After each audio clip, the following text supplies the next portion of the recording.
Welcome back to physics लड़की। तो अब देखते हैं question number 1.6 and 1.7 chapter number first class 12 physics. तो सबसे पहले हम डिस्कस करते हैं क्वेश्चन नंबर 6। क्वेश्चन है 4 point charges QA 2 microcoulomb, QB -5 microcoulomb, QC 2 microcoulomb and QD -5 microcoulomb are located at the corners of square ABCD of a side 10 centimeter. What is the force on a charge of 1 microcoulomb placed at the center of the square? तो यहाँ पर question number 1.6 में हमको दिया हुआ है एक square है और उस स्क्वायर के कॉर्नर पर रखे हुए हैं चार्जेस। ठीक है, ये हो गया A, B, C and D। तो चार्जेस जो यहाँ पर रखे हुए हैं that is 2 - 5 2 -5। It is 2 microcoulomb -5 microcoulomb 2 microcoulomb and again -5 microcoulomb and centre पर जो चार्ज है दैट इज 1 माइक्रोकूलम। सो हमें यहाँ पर बताना है कि जो सेंटर में 1 माइक्रोकूलम चार्ज जो रखा हुआ है वो उस पर जो नेट फोर्स होगा वो कितना होगा। ठीक है, इन सारे चार्जेस की वजह से इस सेंटर वाले चार्ज पर जो नेट फोर्स ये एक्सपीरियंस करेगा वो कितना होगा। और इस स्क्वायर की साइड जो हमें दी हुई है दैट इज 10 सेंटीमीटर। तो स्टार्ट करते हैं। जैसे कि हम इस टाइप के क्वेश्चन ऑलरेडी बहुत सारे प्रैक्टिस कर चुके हैं, यहाँ पर हमें पता है अगर बहुत सारे मल्टीपल चार्जेस हो तो हमें यहाँ पर लगाना होता है सुपरपोजिशन प्रिंसिपल।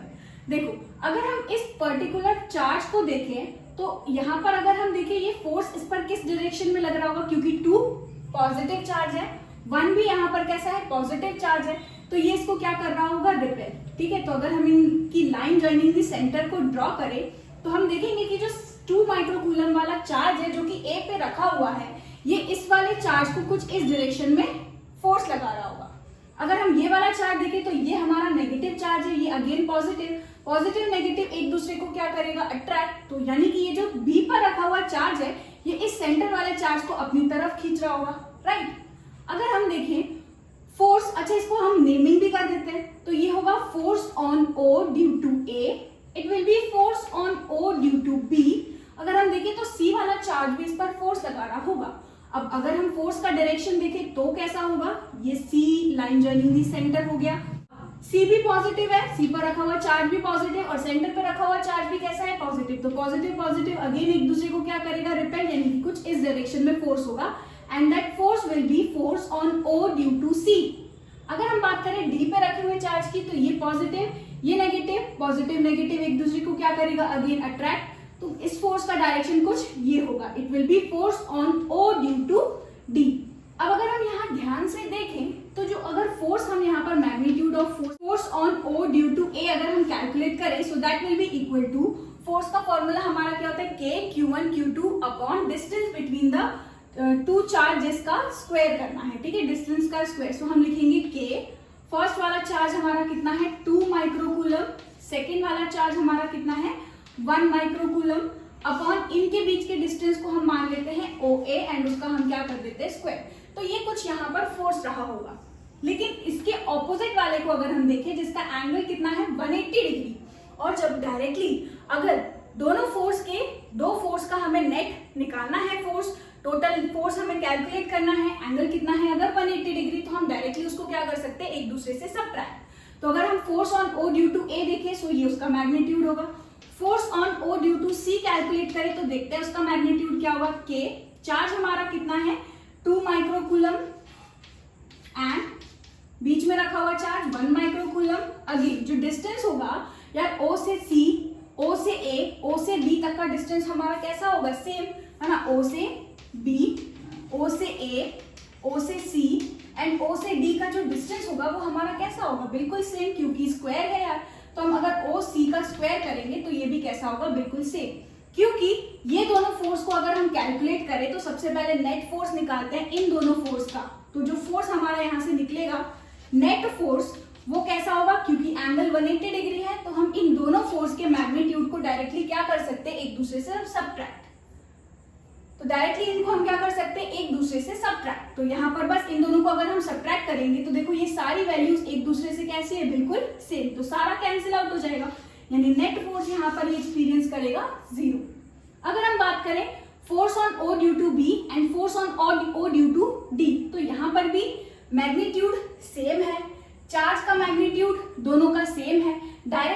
हो गया ऑपोजिट, यानी ये वाला फोर्स इस वाले फोर्स को भी क्या कर देगा, कैंसिल आउट, यानी नेट फोर्स जो होगा वो अगेन हमारा कैसा आ जाएगा, 0।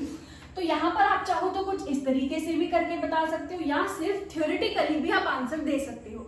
थ्योरेटिकली हम इसको कैसे आंसर करेंगे, हम यहाँ पर बोलेंगे force because the distance OC is equal to, कुछ इस तरीके से आप लिख सकते हो, the distance OB is equal to OA is equal to OC is equal to OD। Here the two forces, force on O due to A and force on O due to C will cancel out each other because it is equal and opposite. The net force will be 0. ठीक है, तो कुछ इस तरीके से आप यहाँ पर आंसर कर सकते हो। Again similarly force on O due to D will cancel out the force on O due to B because it is equal in magnitude and opposite in direction. So the net force on charge kept at center will be 0. Hence the charge kept at center will experience no force. ठीक है, तो ये हमारा कुछ इस तरीके से answer देना है। इसके बाद देखते हैं क्वेश्चन नंबर 7। क्वेश्चन है an electrostatic field line is a continuous curve, that is a field line cannot have sudden breaks. Why not? देखो जो हमारा क्वेश्चन नंबर 7 है उसमें हमसे क्या बोला है ए में कि जो हमारी इलेक्ट्रिक फील्ड लाइन होती है वो कंटिन्यूअस कर्व होती है। अगर हम इलेक्ट्रिक फील्ड की बात करें तो यार इलेक्ट्रिक फील्ड हमारी स्पेस में ट्रैवल करती रहेगी, इंफिनिटी तक होती है। ठीक है, कहीं भी स्पेस में वो टर्मिनेट नहीं होती। ठीक है, टर्मिनेट होगी वहां पर अगर कोई हमने चार्ज को प्लेस किया हो तो, ठीक है, उसके अलावा नहीं होगी पूरे स्पेस में। वो कहां पर एंड होगी, इंफिनिटी पे, राइट। तो सपोज करते हैं ये हमारी इलेक्ट्रिक फील्ड है, तो अगर हम इस इलेक्ट्रिक फील्ड में एक पॉजिटिव चार्ज को लेके आए तो ये पॉजिटिव चार्ज फोर्स एक्सपीरियंस करेगा और ये पॉजिटिव चार्ज इसके डायरेक्शन में ही चला जाएगा। अब ये जो पॉजिटिव चार्ज यहाँ पर रखा हुआ है ये सेम उसी डायरेक्शन में चला जाएगा, लेकिन ये जो चार्ज है वो एज इट इज उस लाइन को फॉलो करते हुए जाएगा, ना कि ये जो चार्ज है वो जंप करेगा। ठीक है, अगर यहाँ पर कंटिन्यूअस कर्व होते तो हमारा ये जो पॉजिटिव चार्ज है ये उससे जंप करते हुए जाता है, यानी कि अगर ब्रेक होता है यहाँ पर इलेक्ट्रिक फील्ड यहाँ तक है फिर यहाँ तक है तो इस चार्ज को क्या करना होता, जंप करना होता, लेकिन ऐसा पॉसिबल नहीं होता। ठीक है, तो यही रीजन हमें यहाँ पर देना होगा, राइट। इसके बाद इसका बी क्वेश्चन है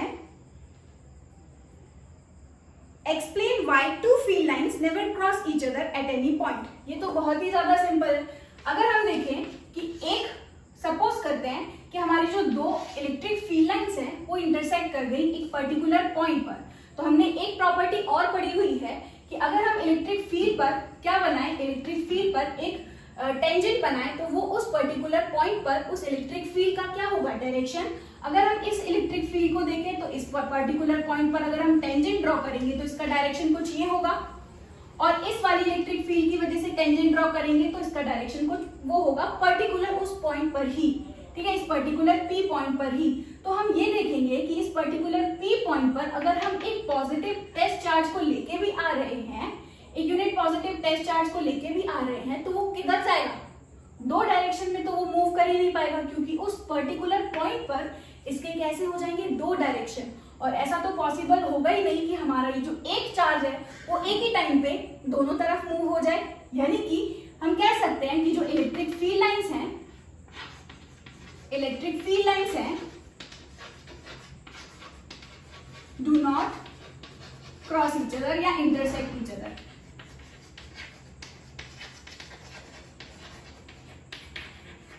ठीक है, because if electric field lines intersect at a point of intersection it will have two direction which is not possible। ये हमारा इसका आंसर होगा। So thank you so much for watching।